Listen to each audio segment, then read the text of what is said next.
네, 안녕하세요, 여러분. 미국 주식 읽어주는 여자 주식 누나입니다. 4월 13일 화요일 아침, 우리가 잠든 사이 밤새 미국 증시에선 어떤 일이 있었는지 체크해드리도록 하겠습니다.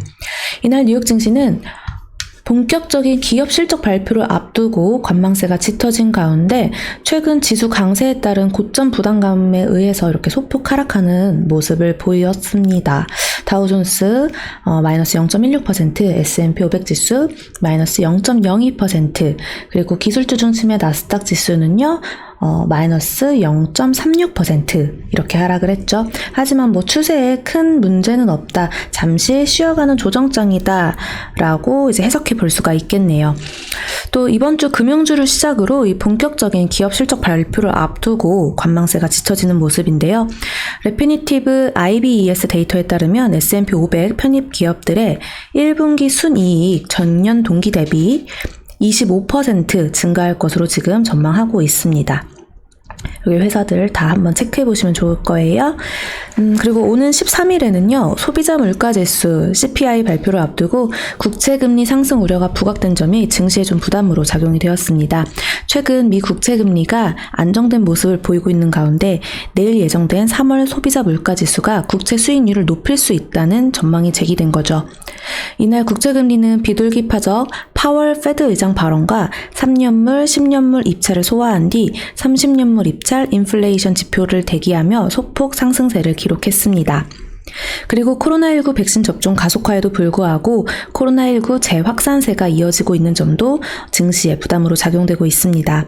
CNBC가 존스 홉킨스 대학 자료를 분석한 것에 따르면 미국의 신규 코로나19 확진자 수는 지난 한 주간 하루 평균 7만 명으로 지난해 7월 말 2차 유행 때인 하루 평균 확진자 수 6만 7천 명 수준보다 많아졌습니다. 세계보건기구 WHO는 전 세계 코로나 확진자 수가 한 주간 440만 명 증가했다며 코로나 확진자가 기하급수적으로 늘고 있다라고 경고했습니다. 또 파월 페드 의장은 전일 회복이 완전해질 때까지 경제를 지원하기 위해 할 수 있는 모든 것을 할 것이고 경제가 빠르게 회복해도 올해 금리 인상은 없을 것이다 라고 언급하는 등 비둘기파적 입장을 이어갔지만 시장에 큰 영향을 미치지는 못하고 있습니다. 에릭 로젠그렌 보스턴 연방준비은행 총재는 이날 현재 경제가 직면한 어려움으로 볼 때 연준의 통화정책은 적절한 위치에 있다라고 진단했고, 제임스 블러드 세인트루이스 연방준비은행 총재는 인플레이션 위험과 관련해 아직 많은 불확실성이 있다며 좀 더 명확해지는데 시간이 걸릴 것 같다라고 언급했습니다. 이날 국제유가는 사우디 정유시설 피격 소식 등에 상승했는데요. WTI 5월 인도분 가격은 전거래일보다 0.38달러, 즉 플러스 0.64% 상승한 59.7달러에 거래 마감되었습니다. 종목별로 한번 체크를 해볼까요? 네, 이렇게 보시면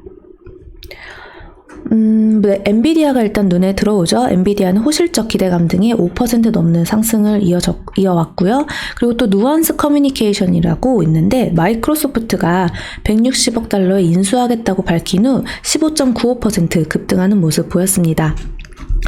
그리고 알리바바도 마윈 그쪽 이제 소식에 9%나 넘게 상승을 했고, 로블록스가 또 흐름이 눈에 보이죠? 메타버스 관련주들 중 이제 실적이 바탕이 되면서 모멘텀이 살아있는 종목들, 이제 우리나라 장에서도 계속해서 보면 좋다라고 제가 늘 언급드리는데요. 관련주들은 주식 누나랑 매번 정리했으니까 이제는 많이들 아실 것 같아요. 우리 텔레그램 공부방에도 다 나와 있으니까 한번 참고해 보시길 바랄게요. 또 이제 쭉 보면은 네, 은행, 카드, 이쪽, 소비재, 음식료 소비재, 유통. 여기는 좀 꾸준히, 정말 천천히 계속 꾸준히 가고 있다라고 체크해 보시면 될 것 같고요. 무엇보다 이제 이쪽, 테슬라 같은 경우는요, 목표 주가 상향 조정 소식 때문에 3.69% 상승을 했는데, 사실 테슬라는 좋았지만 다른 전기차, 자동차 쪽은 별로 좋지 않았다라는 거 체크해 보시면 좋을 것 같아요. 우리나라장은 그래도 어제 2차전지 쪽이랑 바이오 쪽에 수급이 많이 몰리면서 다시 한번 이제 2차전지 이쪽이 좀 살아나는 모습을 보였습니다. 그 덕에 코스닥 1000포인트를 뚫어주면서 다시 한번 천스닥이다라고 부를 수가 있게 되었죠.